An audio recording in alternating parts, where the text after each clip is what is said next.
wabarakatuh.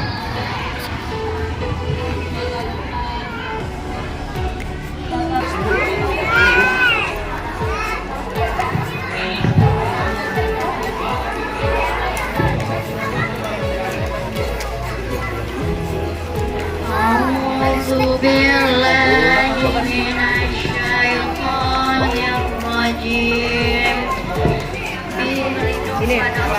Syaitan yang terkutuk. Bismillahirrahmanirrahim. Dengan menyebut nama Allah yang Maha Pengasih, Maha Penyayang. Ar-Rahman. Allah Maha Pengasih. Allamal Quran. Yang telah mengajarkan Al-Quran. Yang sudah ya. Bayan.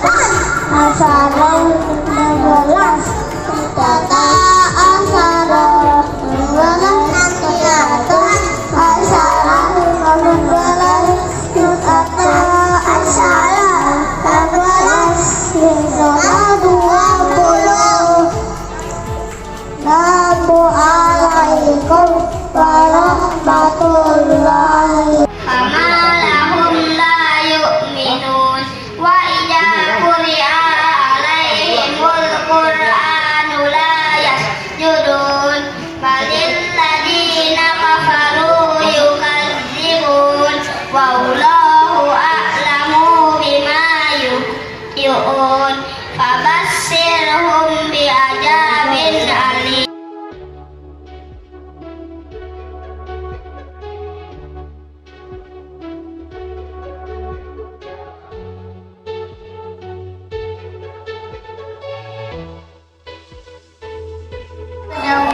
Ajat wa anzalna minal mu'sirati ma'an sajjaja linukhrija bihi habban wa nabata wa jannatin alfafa inna yawmal fasli kana miqata yawma yunfaku bis-suri fatatuna afwaja.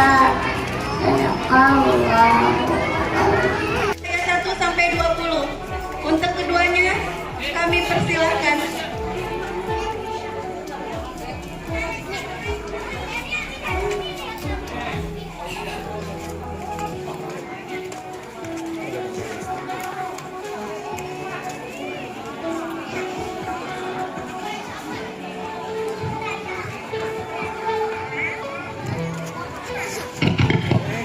Untuk ibu-ibu yang mau pulang duluan, kita ada naik box nanti ke Mama Ulia ya, sebelum pulang ya. Kalau ada yang mau pulang duluan.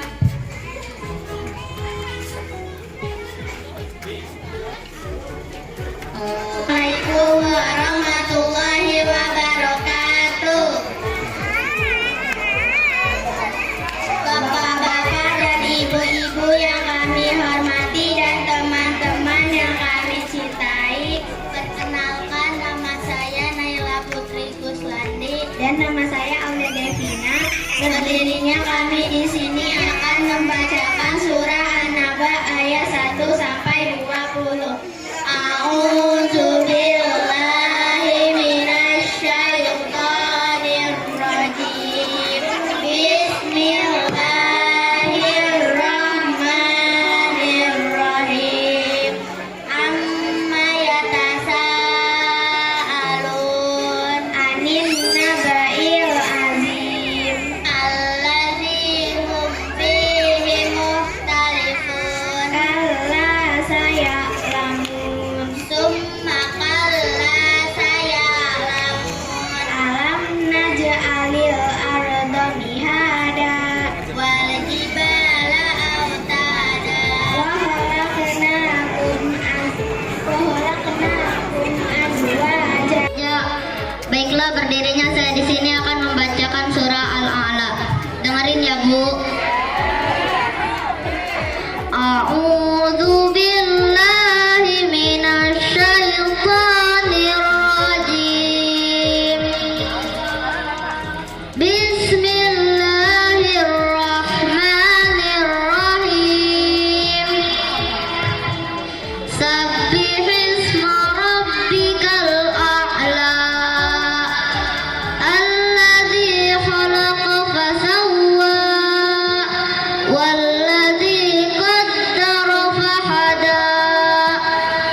hadait wa afini fiman afait wa tawallani fiman tawallait wa barik li fima a'tait wa qini bi rahmatika syarra ma qadait fa innaka taqdi wa la yuqda alaik wa innahu la yazillu man walait wa la ya'izzu man adait tabarakta wa Hanifah muslimah wa ana minal musyrikin.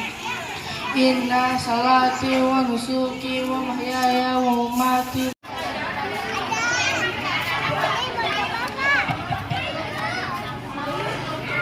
Assalamualaikum warahmatullahi wabarakatuh.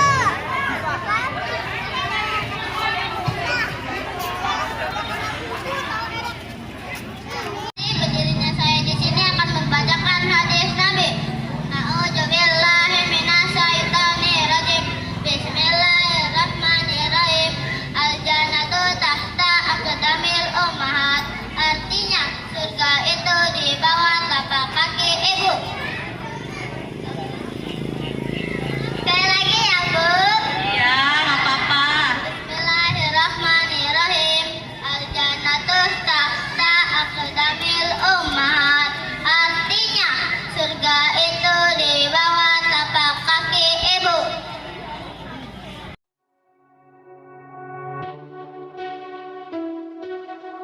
Bu Mega.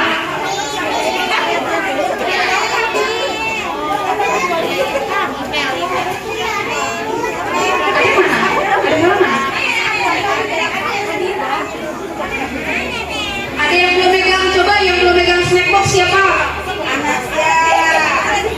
Anasya, siapa lagi? Amira udah, Amira pegang. Nah, udah sih. Saya foto bareng.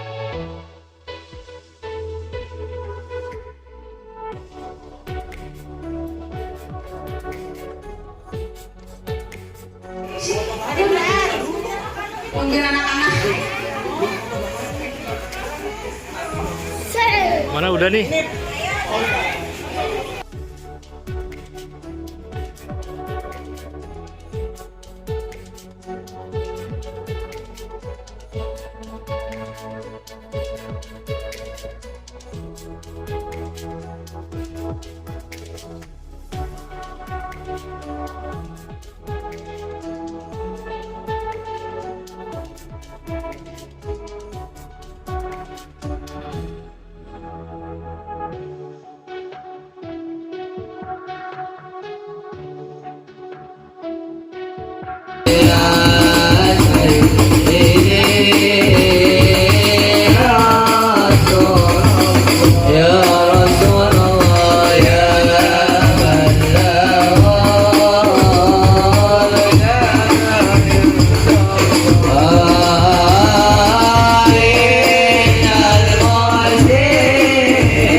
Bagi para jamaah yang telah tiba di halaman, kami mohon untuk segera menempati tempat yang telah disediakan oleh panitia, yaitu untuk jamaah wanita berada di belakang dan jamaah pria berada di depan. Boleh disilakan Bapak Ibu yang telah tiba di halaman atau di teras.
Assalamualaikum warahmatullahi wabarakatuh. Waalaikumsalam warahmatullahi wabarakatuh. Kayaknya agak kurang semangat nih kayaknya. Sekali lagi ya ibu-ibu bapak-bapak ya. Assalamualaikum warahmatullahi wabarakatuh. Waalaikumsalam.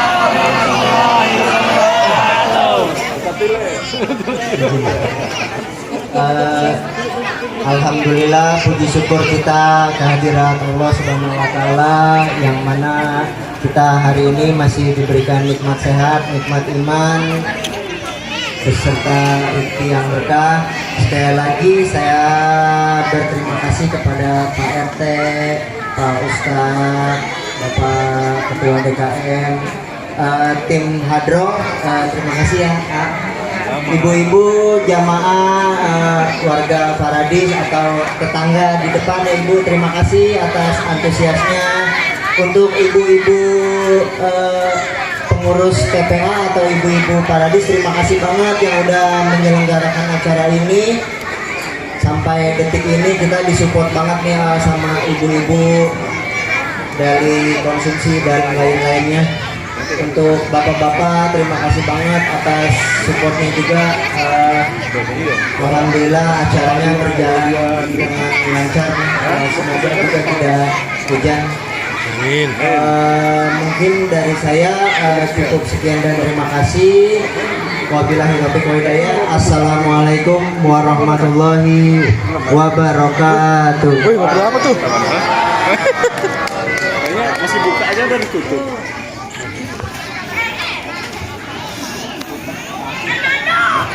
Terima kasih disampaikan kepada Bapak Ketua Panitia peringatan Hari Besar Islam, yaitu Bapak Andi, dan dengan sambutannya.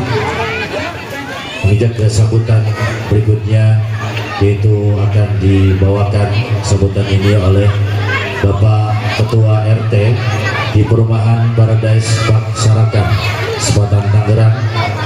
Kami persilakan kepada Bapak Wisnu Broto Susilo.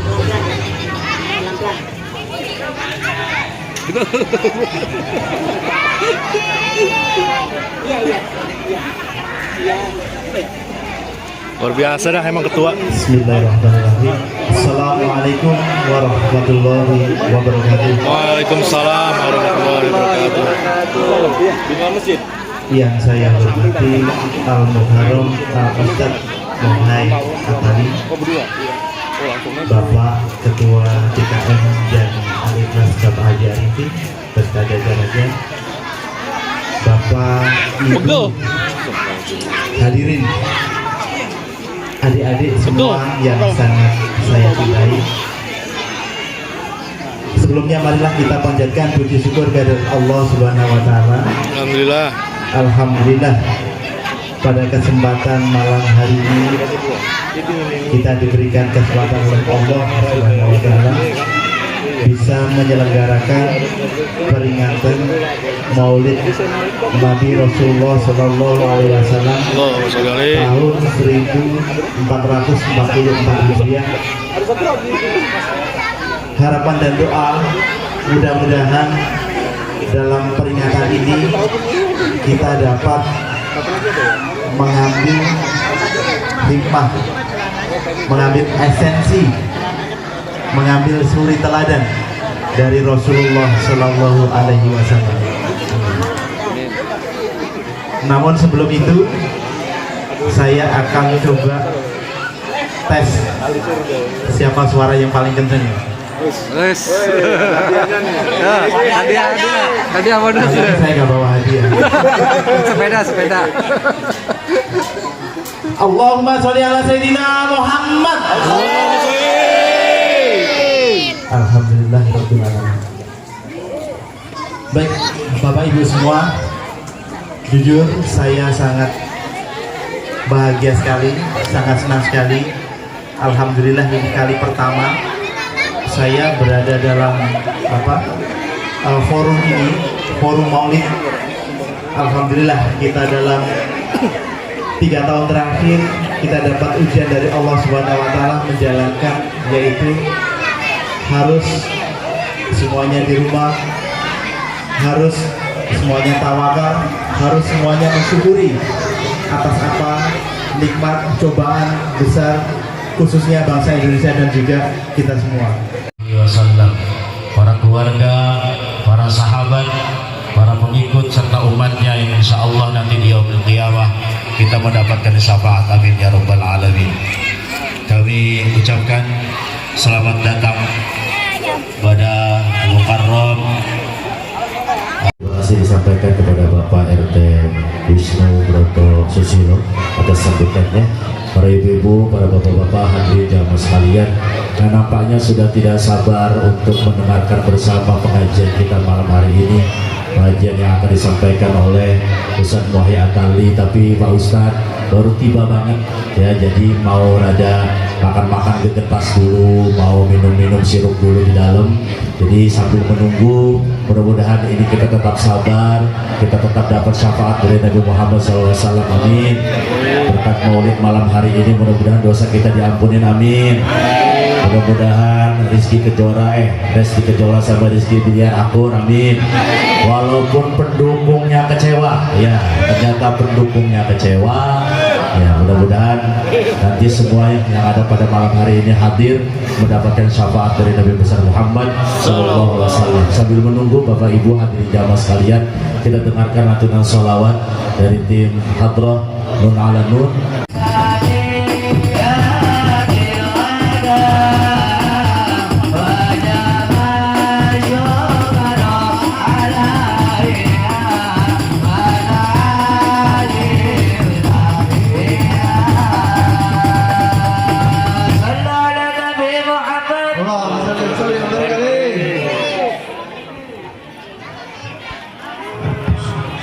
Yazid minallahi illa bu'dan.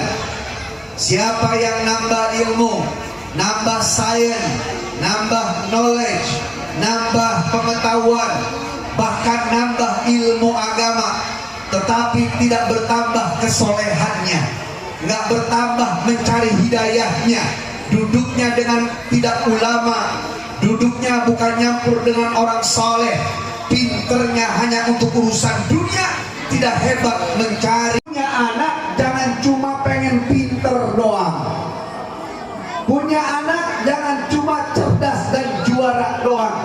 Kalau doain anak, bicara nih sunnah, bu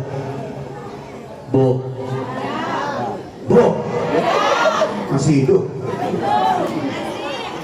Sunnah ibu kalau malam mau tidur, kalau anak-anak masih sekolah, masih usia belia, diliatin tuh anak yang pertama, kedua, ketiga, diliatin, kemudian didoakan. Ya Allah, nah sekarang usiamu sudah usia remaja, 17 tahun. Ingat saat dulu kau masih kecil, mama papa masih ngontrak, naik motor kreditan, papa masih pindah-pindah kerja, nyari kerjaan yang bagus. Sekarang kau sudah dewasa memimpin adik-adikmu, mudah-mudahan kau jadi anak soleh yang menjadi tiket kami, papa mama masuk dalam surga. Kemudian Al-Fatihah selesai, anak kedua didoain lagi. Ini tugasnya siapa?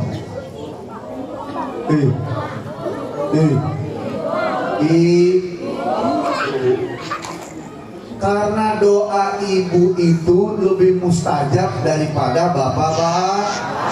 Karena sebab satu wanita solehah lebih baik daripada 70 laki-laki soleh. Mau jadi wanita yang solehah? Maka suami satu langkah keluar dari rumah. Tugas ibu jangan keluar, ngumpul sama tetangga, ngerumpik sambil ngerumput. Ngapain? Gibah, ngomongin orang, yang parah lagi ngomongin laki. Ya elah po, laki saya mah agak bener pisan dah. Itu ada kalau bini di sini begitu, perempuan sambar gledek.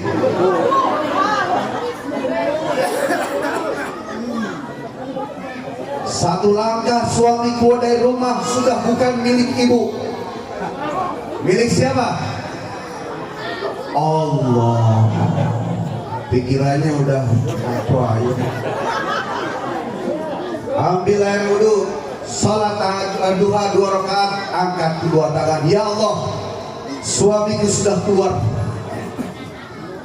untuk aktivitas bekerja dan berbisnis serta berusaha. 1 langkah keluar dari rumah, aku nggak tahu apa yang dilakukannya, maka ku titipkan dia kepadamu. Jaga sehatnya lahir dan batin, jaga cintanya hanya untukku, bukakan gerbang rezekinya, pelihara iman Islam, akidah tauhidnya, dan tumpahkan semua sayang cintanya hanya kepadaku. Jangan sampai nyangkut di kampung janda sebelah. Begitu. Loh, kok amin-amin? Ibu doa begitu? Boleh nggak doa begitu? Boleh nggak? Yang jadi masalah ibu doain begitu enggak? Yang sering cuma minta duitnya dong. Laki diomelin bos di kantor, di jalanan macet, udah sampai rumah ibu nggak mandi, pakai daster 3 hari, gantung pakai. Ngaku lo. Udah sampai rumah, laki baru buka pintu, assalamualaikum ma. Ibu langsung jawab, waalaikumsalam. Tangannya begini, mana duit? Pantes laki-laki banyak yang mati stroke. Itu penyakit paling berat sedunia, stroke. Jangankan stroke, segerobak berat apalagi stroke. Saya sebenarnya enakan duduk, sumpah enakan duduk, ya. Cuma kalau ibu-ibu saya duduk lagi, dia ngobrol lagi, duduk ngobrol lagi. Tapi kalau dilurusin nyampe nih ke Banten. Kalau duduk enak, tukang kamera aman, bener nggak? Oh, kita baru di Jakarta aja. Saya baru di sini, biasanya jalan-jalan saya ke sana.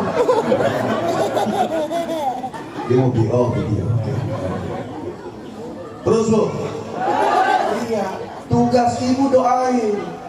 Di dalam sholat duha ada doa apa? Doanya dua, Allahumma, ya, Allahumma. Doanya gimana bu?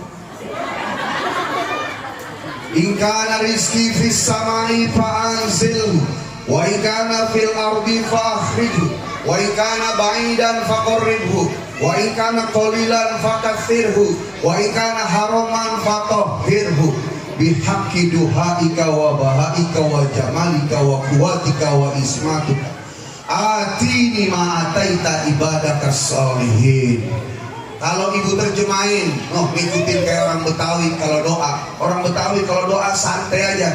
Ya Allah, nih perempuan Betawi, kalau rezeki saya di langit turunin ngapa? Kalau di bumi keluarin ngapa? Kalau jauh deketin ngapa? Kalau dikit banyakin ngapa? Kalau haram halalin ngapa? Apa kata Allah? Iya ngapa gitu. Dibuat santai. Tapi yang ngedoain siapa? Ibu apa bapak? Yang doain anak adalah istri. Yang doain suami juga karena doa istri yang solehah lebih mustajab di hadapan Allah Subhanahu. Ya, lanjut. Karena sebab Israel ini nggak suka. Apaan Nabi nggak punya ayah? Maka Nabi Isa yang terdengar fitnahnya sampai disalib, murid-muridnya yang 12 orang Apostol Al-Hawariyun dibunuh, pengikutnya dikejar-kejar, dianiaya. Abad pertama ajaran Nasrani hidup. Ajaran kedua, abad kedua, ajaran Nabi Isa lengang. Nggak ada yang dakwah. Biasanya di bawah pohon, di satu bangunan, di sebuah wilayah, murid-muridnya bertebaran, dibantu lagi oleh murid-muridnya menyebarkan tentang ajaran Nabi Muhammad, ajaran Allah Subhanahu wa Ta'ala. Mereka mengajarkan kalimat yang sama, La ilaha illallah anna Isa Rasul. Sama. Cuma nggak ada yang dakwah. Ini dilihat oleh orang-orang Romawi. Bapak Ibu sekalian, ini ngalami sipotnya kenapa di depan kursi sih ya? Jadi ngalangin kita ini. Ya. Ini boleh saya bawa pulang nggak nih? Boleh. Nah, sebelah situ nggak ada. Jadi kayak dulu kita hotel mudah. Terus. Orang Romawi lihat, ini ada agama namanya Nasrani, kitabnya Injil, pengikutnya banyak, tetapi pemimpinnya tidak ada. Orang Romawi saat abad itu beragama paganisme. Apa itu agama paganisme? Agama penyembah berhala. Kalau ditelusuri sampai Raja Namrus, yaitu raja di zaman Nabi Ibrahim. Zaman Nabi Isa nggak ada patung, zaman Nabi Isa nggak ada berhala.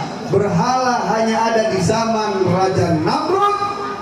Sampailah keturunannya, yaitu beragama paganisme, agama penyembah berhala, yang di abad itu ada di negara Romawi. Maka Romawi, orang-orang Yunani lihat ini kesempatan untuk mengambil alih kepemimpinan ajaran Nasrani. Maka berbondong-bondong orang Romawi, orang-orang Yunani memeluk ajaran Nabi Isa, ajaran Nasrani, tetapi kebudayaan serta ajaran paganismenya di bawah. Mereka biasa menyembah dewa matahari, dewa bulan, dewa air, dewa tanah, dewa perang, dewa cinta. Mereka biasa membesarkan dewa-dewa itu di tanggal 25 Desember. Sementara Nabi Isa bukan terlahir di bulan Desember. Dalam Al-Quran disebutkan Nabi Isa terlahir di musim panas, ketika musim kurma sedang berbuah, terjadi antara bulan Juni atau bulan Juli. Lihat di foto-foto rumah saudara-saudara kita, ada lukisan Bunda Maria menggendong Nabi Isa yang balita. Kemudian ada lentera di dinding dan di tiang, ada binatang gembala beternak. Saat itu musim panas, saking panasnya di siang hari, kalau malam bulan purnama, saking terang benderangnya bulan purnama, mereka mampu menggembalakan ternaknya di malam hari. Dan Nabi Isa terlahir saat itu di malam hari, ketika orang sedang menggembalakan ternaknya. Bagaimana bisa Nabi Isa terlahir tanggal 25 Desember, sementara 25 Desember saat itu jangankan malam, siang saja dingin, apalagi malam. Maka berbondong-bondong nih ajaran dari paganisme memasuki ajaran Nabi Isa, sampai dikontaminasi ajaran Nabi Isa, yaitu Nasrani. Abad 2, 3, hampir setengah ajaran Nabi Isa ini diacak-acak oleh orang-orang Romawi. Makanya sebenarnya saudara kita yang beragama Nasrani, kalau mau marah jangan sama orang Islam, kalau mau marah sama orang Romawi, sama orang Yunani, juga sama orang Yahudi yang sudah merusak bagaimana kisahnya dulu saat Nabi Isa sedang berjuang. Maka karena sebab sudah dikuasai oleh orang-orang Romawi, di abad keempat tahun 325 Masehi terjadilah Natal pertama. Di abad kelima mulailah banyak yang tidak murni ajaran Nabi Isa dirusak oleh agama-agama paganisme. Maka abad ke-6 tanggal 12 Rabiul Awal tahun Gajah, tanggal 21 April tahun 571 Masehi, Allah mengutus dan lahir Nabi besar Muhammad dalam rangka mengoreksi ajaran Nabi Isa yang sudah dirusak oleh orang-orang Romawi. Maka turun ayat Qul huwallahu Allahus lam yalid wa lam yulad wa lam yakul lahu kufuwan. Turun lagi ayat laqad kafarul ladina qalu innallaha thalithus thalatha. Sungguh telah ingkar dan kufur yang mengatakan Allah adalah Nabi Isa. Turun lagi ayat laqad kafarul ladina qalu innallaha huwal Isa bin Maryam. Sungguh telah kafir dan ingkar yang mengatakan Allah adalah yang ketiga dan yang tiga telah kafir dan ingkar yang mengatakan Allah adalah Nabi Isa anaknya Mpok Maryam. Maka dalam surah Al-Fatihah ayat yang ke-7, manusia di dunia dibagi menjadi 3 kelompok. Kelompok pertama kelompok An'amta, kelompok kedua kelompok Al-Maghdub, kelompok ketiga kelompok Ad-Dallin. Kita baca terjemahannya hanya yaitu jalan orang diberi nikmat, bukan jalan mereka yang dimurkai dan tersesat. Ulama tafsir membagi bahwa ayat ini adalah kelompok 3 kelompok golongan manusia yang Allah bagi. Yang pertama An'amta, orang yang diberi nikmat. Nikmat apa? Nikmat hidayah. Hidayah apa? Hidayah Islam. Kemudian mampu mengikuti kebenarannya. Mudah-mudahan kita masuk kelompok yang pertama. Amin. Ya Rabbal. Kelompok yang kedua kelompok Al-Maghdub, manusia yang dimurkai oleh Allah. Siapakah mereka? Ulama tafsir sepakat rojih dan marjuh diunggulkan tafsir mereka bahwa ini adalah kelompok Bani Israel, orang-orang Yahudi.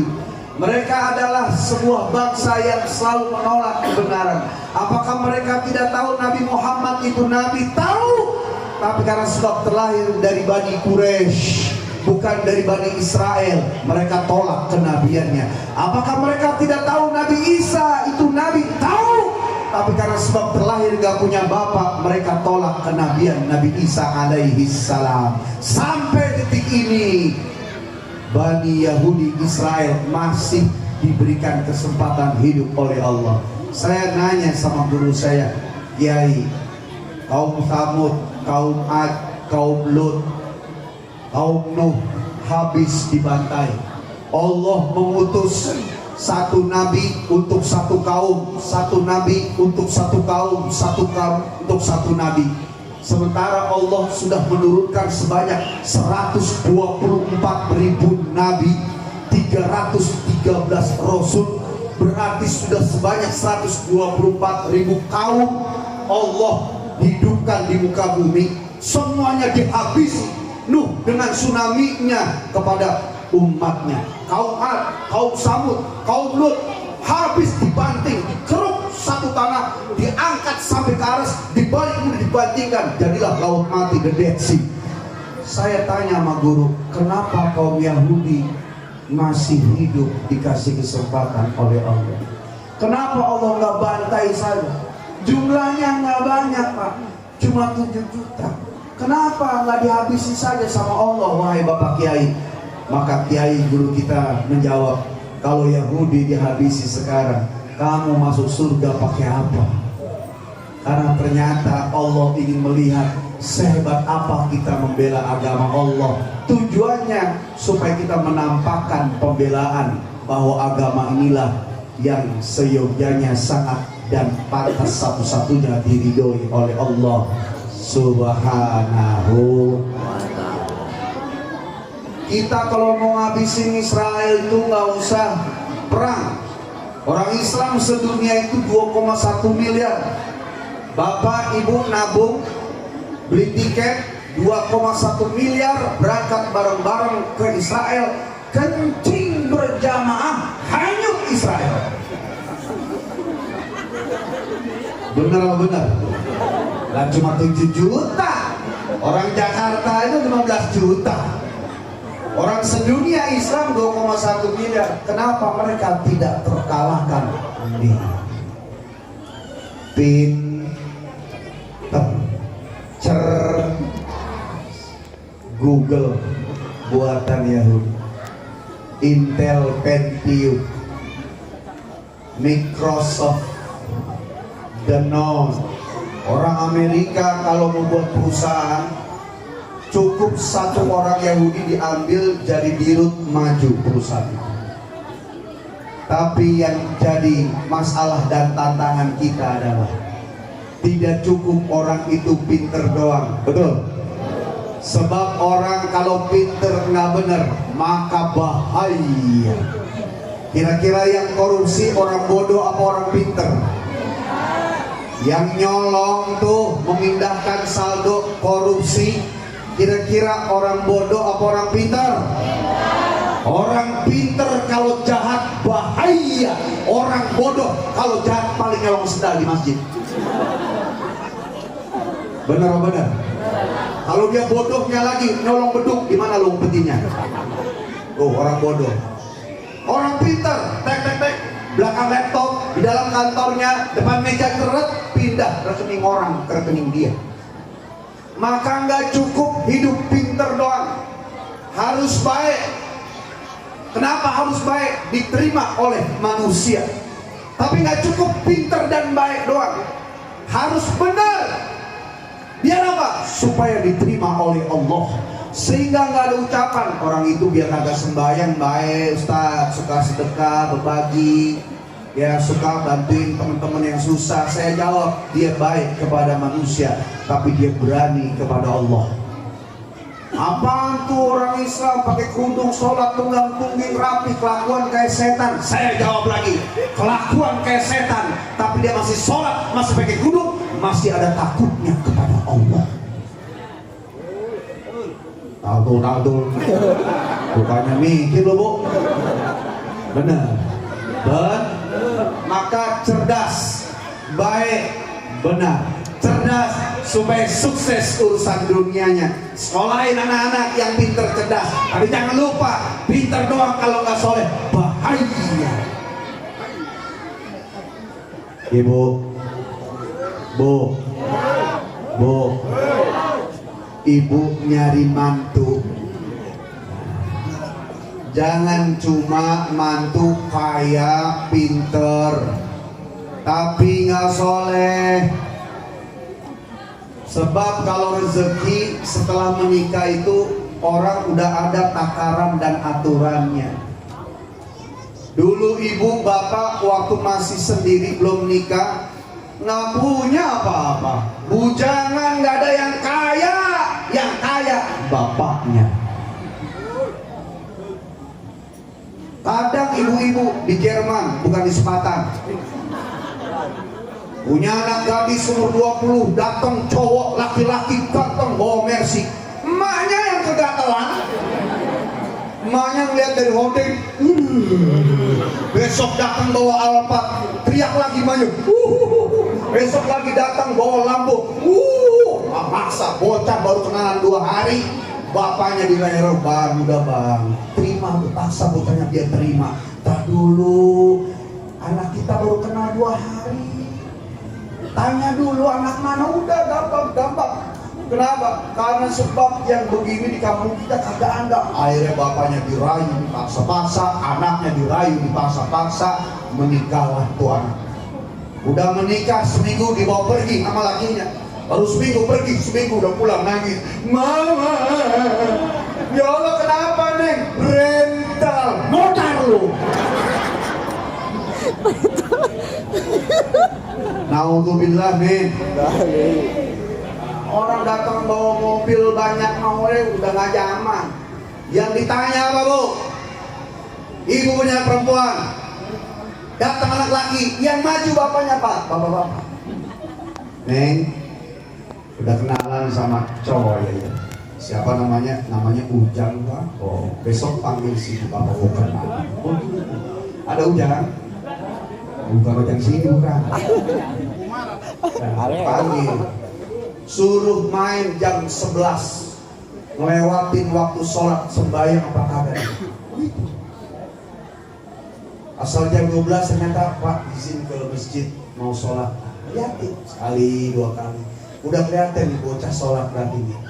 Kemudian cek lagi, suruh liatin anak siapa, keluarganya mana, apa kaitan dengan masjid di kampungnya. Begitu. Setelah begitu aman, baru dites Al-Quran. Ada anak laki senang sama anak ibu yang gadis, karena anak perempuan kalau sudah dilepas sama orang tua nggak boleh lagi campur tangan. Ini kadang anak perempuan udah nikah sama laki, berantem sampai di rumah. Kenapa lu? Si mas lu? Bapak ibunya ngomong, emang laki lu kagak bener. Itu orang tua begitu, celaka. Kenapa? Karena dia merusak tiket surganya sendiri. Karena orang tua kalau mau masuk surga, cukup anak perempuannya solehah kepada suaminya, ibu masuk surga. Amin. Ya Rabbal. Pulang, gue kenapa lu? Berantem. Kamu pulang sini izin nggak? Enggak. Pulang. Kamu jangan buat mama keseret ke dalam jurang neraka. Pulang. Tapi mah pulang, izin sama suami kamu. Begitu. Itu anak perempuan. Maka sebelum diambil, dites dulu sama bapaknya. Sini. Siapa namanya? Namanya Torik, Pak. Baca surat At-Torik. Ya Pak. A'udzubillahi minasyaitonirrajim. Bismillahirrahmanirrahim. Was-samaa'i wat-tariqi wa ma adraka mat-tariq. Mantap. Kamu sih. Kamu ngapain di situ? Kamu senang anak saya juga? Iya. Siapa namanya? Nama saya Anas. Baca surat Anas. Bismillahirrahmanirrahim. Qul a'udzu birabbin nas, malikin nas, ilahin nas. Itu di belakang siapa? Sini. Kamu ngikut apa senang saya? Iya Pak, senang. Siapa namanya? Imron Pak. Baca surat Imron. Waduh. Panjang Pak. Yang lain pakai namanya sesuai. Nama Imron. Iya Pak, nama saya emang Imron. Tapi saya sehari-hari dipanggil Kulhu. Baca dulu. Anak milenial bisa jawab, ya kan? Jadi dicek, jangan cuma S1, S2, kerja gajinya sekian, basi. Bu, rezeki sudah diatur oleh Allah. Dulu tahun 80 orang ogah banget lihat santri. Neng, lu kalau nyari laki jangan santri, sarungan mulu, mana-mana anaknya banyak. Bener gak bener? Dulu digituin. Sekarang santri mahal. Kalau santri mahal, apalagi ustaz. Mulai di pasar ini. Orang Bu, istri udah dikasih rumah, dikasih segala macam, suami nggak soleh, masya Allah. Siapa yang pertama jadi korban? Siapa jadi korban?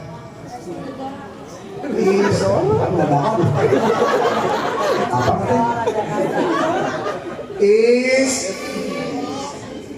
ibu punya suami, ngerti agama, ibu akan dipenuhi haknya. Nggak ngerti. Ya, apalagi kalau suami nggak ibadah, ibu yang jadi masalah. Ya.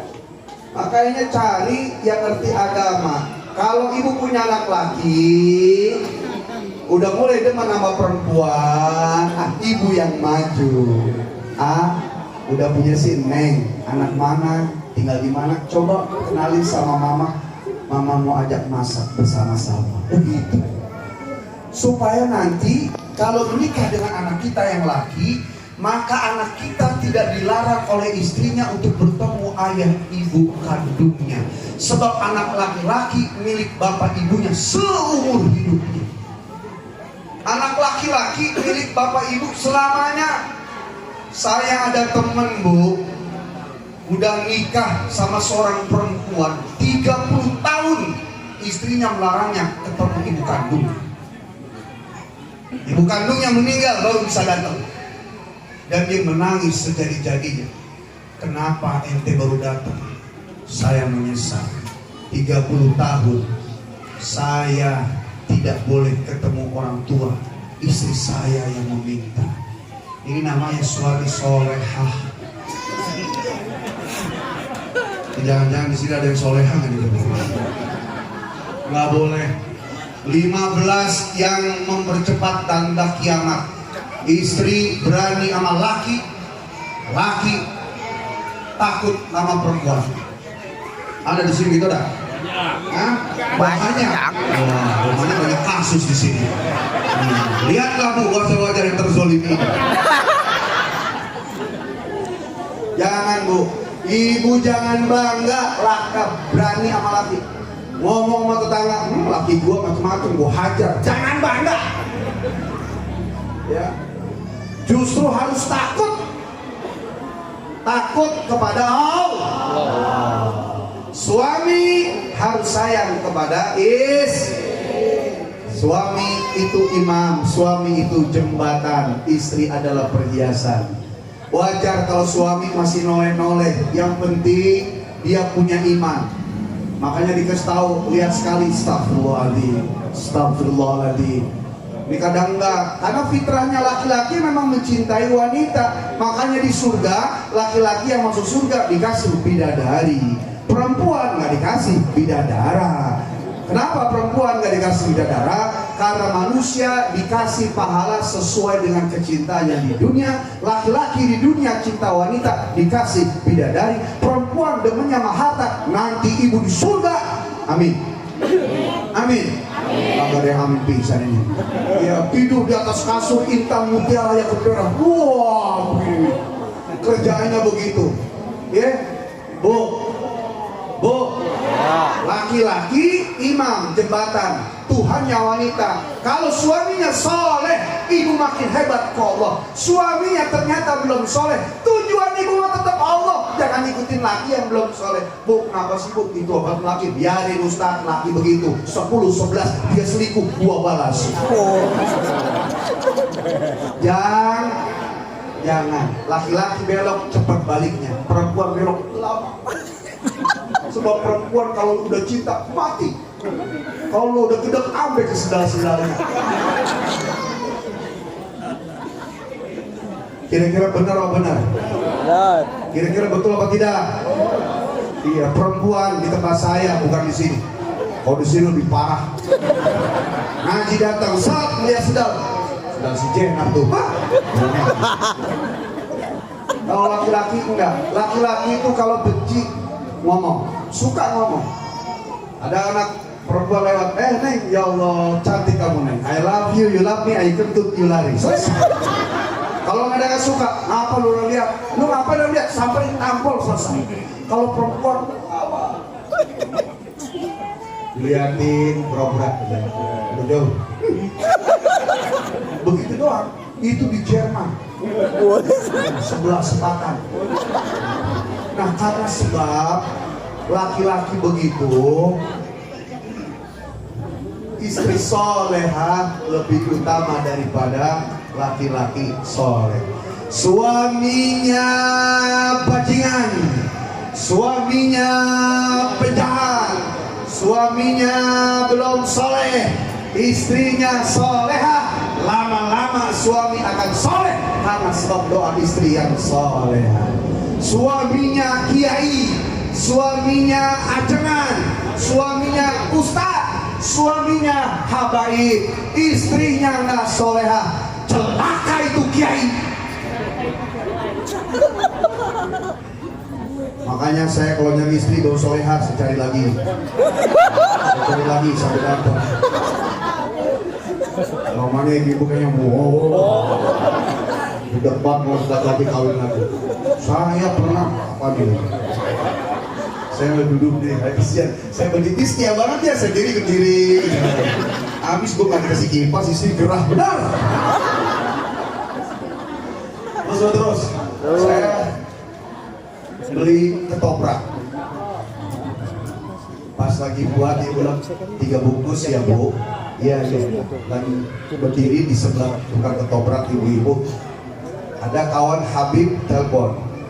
Ya Ustaz, kayak lu pakai bahasa Arab. Selesai bahasa Arab, dia ngomong, Bapak Ustaz ya. Ya, orang panggil sebegitu.